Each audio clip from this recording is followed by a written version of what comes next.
ഇപ്പോൾ അഹമ്മദാബാദ് കേരള സമാജം general secretary Benny Varghese കൂടി ചേരുന്നുണ്ട്. ശ്രീ ബെന്നി വർഗീസ്, വളരെ ദാരുണമായ ഒരു സംഭവമാണ്, പക്ഷെ അതിൻ്റെ കൂടുതൽ വിശദാംശങ്ങളൊന്നും നമുക്ക് ലഭിച്ചിട്ടില്ല.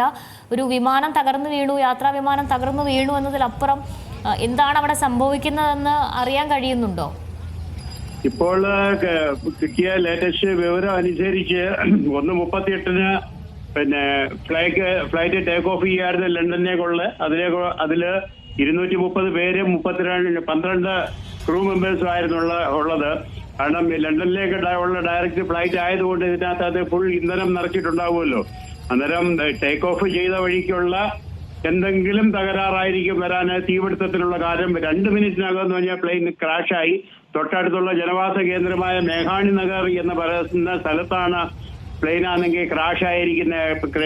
പ്ലെയിനിന്റെ ഫോട്ടോ കാര്യങ്ങളൊക്കെ നോക്കുന്ന അനുസരിച്ച് വളരെ ദാരുണമായ ഒരു ക്രാഷാണ്. അതിൽ ഒരുപാട് പേര് തങ്ങളുടെ ജീവൻ ഒടുക്കുവാനായിട്ടുള്ള സാധ്യതയൊക്കെയാണ് ഇതിൽ നിന്ന് കാണുന്നത്. ഇപ്പം കൂടുതൽ വിവരങ്ങളൊക്കെ ഇപ്പോൾ ലഭിച്ചുകൊണ്ടിരിക്കുന്നതേ ഉള്ളൂ. നമ്മുടെ മലയാളികളൊക്കെ ആ തൊട്ടടുത്തുള്ള ഏരിയയിൽ താമസിക്കുന്നുണ്ട്. ഞങ്ങളൊക്കെ അങ്ങോട്ട് പോയിക്കൊണ്ടിരിക്കുകയാണ്.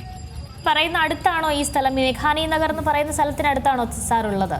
മേഘാണി നഗർ എന്ന് പറയുന്ന സ്ഥലം എന്ന് പറഞ്ഞാൽ എയർപോർട്ടുമായിട്ടാണെങ്കിൽ 2 കിലോമീറ്റർ വ്യത്യാസമേ ഉള്ളൂ.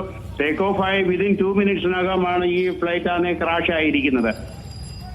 സാർ, ഇതൊരു ജനവാസ മേഖലയാണ്, ഒരുപാട് ജനങ്ങളൊക്കെ ജനവാസ മേഖലയാണ് ഈ മേഘാണി നഗർ എന്ന് പറയുന്നതായ സ്ഥലം. ഈ ഇൻഡസ്ട്രിയൽ ഏരിയ ആണോ അതോ ഒരുപാട് ആളുകൾ താമസിക്കുന്ന? ഒരുപാട് ആൾക്കാരെ തിങ്ങി പാർക്കുന്ന ഒരു ഏരിയയാണ്. ഒരു ബിൽഡിങ്ങിലാണ് ക്രാഷ് ആയിരിക്കുന്നത്.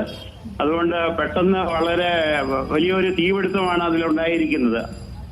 ശരി സാർ, വളരെ നന്ദി ഈ ഘട്ടത്തിൽ പ്രതികരിച്ചതിന്. അഹമ്മദാബാദ് കേരള സമാജം ജനറൽ സെക്രട്ടറിയാണ് നമ്മോട് സംസാരിച്ചത്. അദ്ദേഹം അങ്ങോട്ട് പോകുകയാണ്, അവിടുത്തെ മലയാളികളുമായൊക്കെ കോൺടാക്ട് ചെയ്യാൻ ശ്രമിക്കുന്നുണ്ട്. ഈ മേഘാനി നഗർ ഒരു ജനവാസ മേഖലയാണ്, ഒരുപാട് ആളുകൾ തിങ്ങിപ്പാർക്കുന്ന ഒരു സ്ഥലം തന്നെയാണ്.